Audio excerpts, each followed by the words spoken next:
Hello friends, welcome to AKD talk show. Let's welcome our today's guest mister Parveen Rana. बहुत famous wrestler है। इनके बारे में अगर जानना चाहते हैं तो विकिपीडिया में जाके आपको बहुत कुछ मिल जाएगा। इज एशियन रेसलिंग चैंपियनशिप में जीत के आए थे, कॉमनवेल्थ रेसलिंग चैंपियनशिप में जीत के आए थे, और भी पता नहीं कितने इंटरनेशनल मेडल्स इन्होंने जीता है। तो sir, welcome to the show. Thank you for. नमस्कार भाई जी। नमस्कार। नमस्कार भाई जी। नमस्कार सर। मैं ये सबसे ही पूछता हूँ और आपसे भी पूछूंगा कि आपके जो ये रेसलिंग करियर है, ये कहाँ से स्टार्ट हुआ और कैसे स्टार्ट हुआ? जी देखिए भैया, मैं एक्चुअली बहुत छोटे गांव से हूँ, छोटी मीडियम फैमिली से हूँ। तो हमारे गांव में दो ही गेम खेले जाते हैं, तो रेसलिंग और बॉक्सिंग, कबड्डी, ये 2-3 गेम ही खेले जाते हैं। हमारे क्या दिल्ली और हरियाणा के जो गांव होते हैं उनमें क्रिकेट वगैरह ये इतने जो महंगे गेम है वो कम ही होते हैं। तो स्टार्टिंग से यही था कि पापा को शौक था रेसलिंग का सच में, तो वो तो कर नहीं पाए थे, तो उनको शौक था कि मेरा बेटा रेसलिंग करेगा, तो मैं उन्हीं के शौक को पूरा कर रहा हूँ। तो सर, रेसलिंग मतलब आप बचपन से स्टार्ट किया, मतलब कब कितने एज से आपने स्टार्ट किया रेसलिंग खेलना? जी भैया, मैंने 2000 अब तकरीबन 19-20 साल हो गए मेरे को रेसलिंग करते हुए।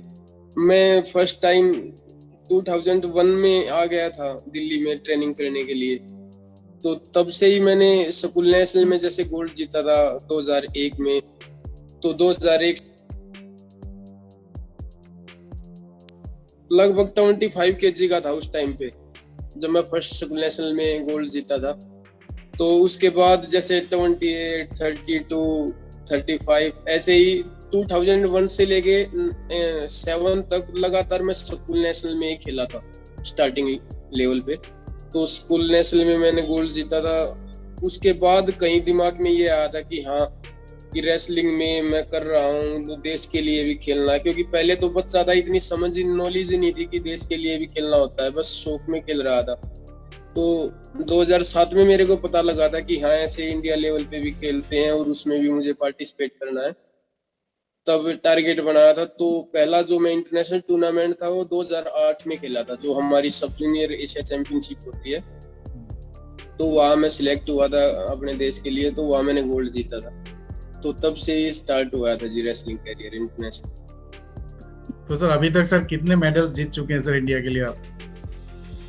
भैया 2008 से मैं कंटिन्यू रेसलिंग टीम में हूँ। जैसे पहले सब जूनियर में था, फिर जूनियर, फिर अब 2010 के बाद से तो मैं कंटिन्यू इंडियन टीम के साथ ही हूँ। तो इंडियन सीनियर टीम में आने के बाद जैसे 2 कॉमनवेल्थ चैंपियनशिप में मेरा 1 गोल्ड और सिल्वर है, 2 बार सीनियर एशियन चैंपियनशिप में 1 बार सिल्वर और 1 बार ब्रोंज है। जो हमारे ओपन टूर्नामेंट होते हैं जैसे यूएसए कप होता है, ग्रैंड प्रिक्स होता है, इनमें कई बार गोल्ड जीत चुका हूँ। अभी जो मेरा एम है, जो सपना है, उसके पास नहीं पहुंचा हूँ, बस उसको पूरा करना है। सर, आप मेहनत कर रहे हैं सर, उस सपने को आपको पाना है, ये मतलब हम लोग सबका विश्वास है सर, आप करेंगे सर। तो थैंक यू सर। दिन में आप कितने घंटे प्रैक्टिस करते हैं? अमित भाई, हमारा जो मॉर्निंग सेशन है वो लगभग 4:30 स्टार्ट हो जाता है, और जैसे हम 4 बजे पूरे, तकरीबन कोई 200 बच्चे हैं हमारे अखाड़े में, तो 4 बजे हमारे कोच हमें उठा देते हैं सुबह मॉर्निंग में, और 4:30 हमारा जैसे ट्रेनिंग स्टार्ट हो जाता है। उसके बाद हमारा 7:30 तक मैक्सिमम चलता है ट्रेनिंग, 2.5-3 घंटे। फिर पूरे उसके बाद हम जैसे हमने बादाम वगैरह पी के, खाना खा के, हम 11 बजे तक लगभग सो जाते हैं वापिस, दिन में 11, 11:30 बजे तक। तो हमारा जो शाम का सेशन होता है भैया वो 4:30 स्टार्ट होता है। 4:30 से फिर वही होता है शाम को। जैसे अभी तो ज्यादा गर्मी है, 7 बजे तक, सर्दियों में थोड़ा और लंबा चल जाता है। तो सर, ये जैसे रेसलिंग गेम है वो मैट पे खेला जाता है, इंडोर स्टेडियम के उसमें खेला जाता है, तो आप लोग क्या मिट्टी में प्रैक्टिस करते हैं कि मैट में प्रैक्टिस करते हैं? देखिए भैया, जो मैंने स्टार्ट किया था रेसलिंग, तो क्या होता, गांव में तो मिट्टी के ही अखाड़े होते हैं, तो मिट्टी से ही स्टार्ट किया था। आज भी मिट्टी में खेलना मुझे पसंद है, क्योंकि जब हमारे टूर्नामेंट नहीं होते, जैसे अभी ऑफ सीजन है 1 मंथ, तो हमारे जो दंगल होते हैं वो होते हैं, इंडियन जो रेसलिंग होती है वो मिट्टी में होती है।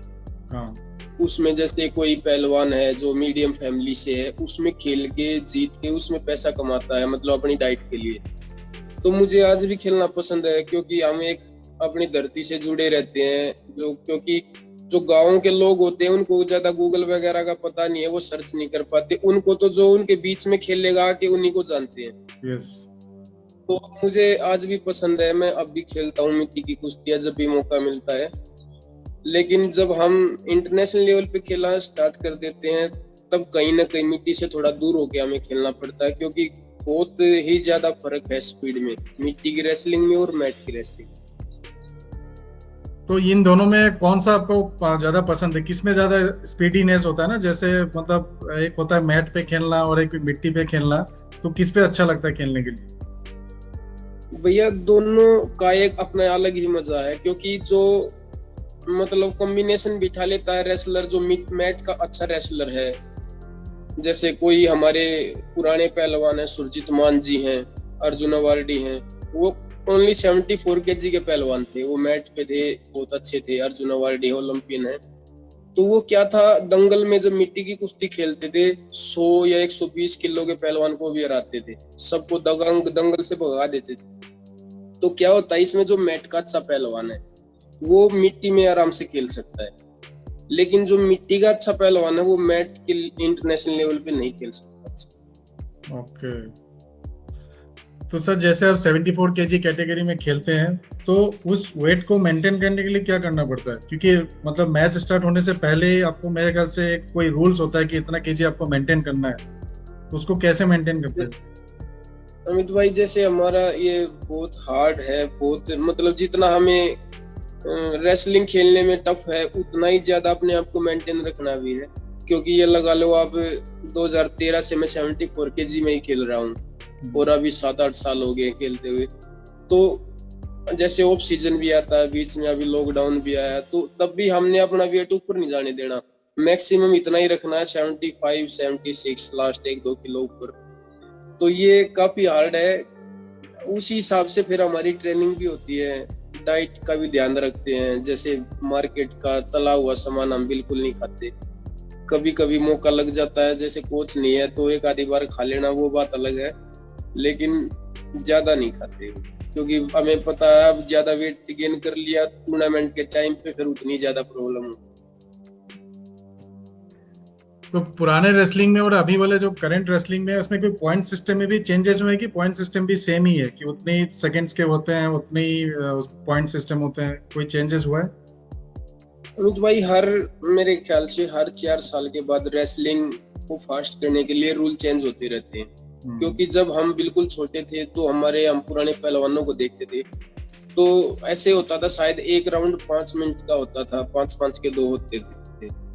फिर जब हमने खेलना स्टार्ट किया तो ऐसे हो गया था, डिवाइड कर दिया था, 2-2 मिनट के 3 राउंड होने लग गए थे। तो जो अभी जो हमारा 7-8 साल से करंट में चल रहा है, तो वो होता है हमारा जैसे 3 मिनट रेसलिंग, 30 सेकंड का उसमें वाटर ब्रेक होता है, उसके बाद 3 मिनट का एक राउंड होना, ओनली 6 मिनट की रेसलिंग होती है। सब बहुत मतलब इंस्पिरेशनल बातें हैं। मुझे पता है सर कितने पेन आपने लिए होंगे कि इंडिया के लिए खेला, फिर इतने सारे मेडल्स आप लेके आए हैं। तो सर इतने सारे मेडल्स के बाद आगे आपका क्या प्लान है? फ्यूचर में क्या करना चाहते हैं सर? फ्यूचर में यही अमित भाई, अभी जो अचीव अभी नहीं किया है, अभी मैं सेटिस्फाई नहीं हूँ अपनी परफॉर्मेंस से, क्योंकि अभी पिछले जो कुछ साल गए हैं उसमें इंजरी हो गई थी, एक तो सर्जरी हुई है नेक की, उसके बाद नी की ऑपरेशन हुआ था। तो कहीं ना कहीं मैं सेटिस्फाई नहीं हूँ अपनी परफॉर्मेंस से, और जो अभी मैं करना चाहता था, या फिर जो एक्स्ट्रा ऑर्डिनरी एक बोलते हैं, जो मैंने ट्रेनिंग किया था, उसका भी रिजल्ट मेरे को नहीं मिला है। तो अभी जो आने वाले टूर्नामेंट हैं नेशनल के बाद, जैसे हमारे कॉमनवेल्थ गेम्स हैं, एशियन गेम्स हैं, इनमें देश के लिए अच्छा करना चाहता हूँ, दोबारा परफॉर्मेंस में आगे। सर आप जरूर करेंगे sir, wish you all the best, और पूरे भारत आपके साथ है। आप मेडल लेके आइए, हमारे देश के नाम और ज्यादा रोशन कीजिएगा। तो सर ये कीमती वक्त दिया है आपने मेरे चैनल के लिए, मतलब विशेष आपको धन्यवाद कहना चाहता हूँ। तो दोस्तों ये था, थैंक यू सर। दोस्तों ये था आज का कंटेंट। आपने सुना होगा, इन्होंने बहुत कुछ बोला, कितने पेन इन्होंने लिया है, कितने सेक्रीफाइसेस किए इन्होंने लाइफ में। इनके बारे में अगर पढ़ना है आप विकिपीडिया में पढ़िएगा। इंस्टाग्राम में भी बहुत ज़्यादा पॉपुलर है, तो इनके नाम पे आप सर्च करेंगे आपको मिल जाएगा। तो आगे आने वाले समय में ऐसे ही और इंस्पिरेशनल स्टोरीज में लेके आऊँगा। Till then stay tuned for the upcoming videos and don't forget to like, share, comment and subscribe. Till then, goodbye. Thank जय you. हिंद भाई। Thank you.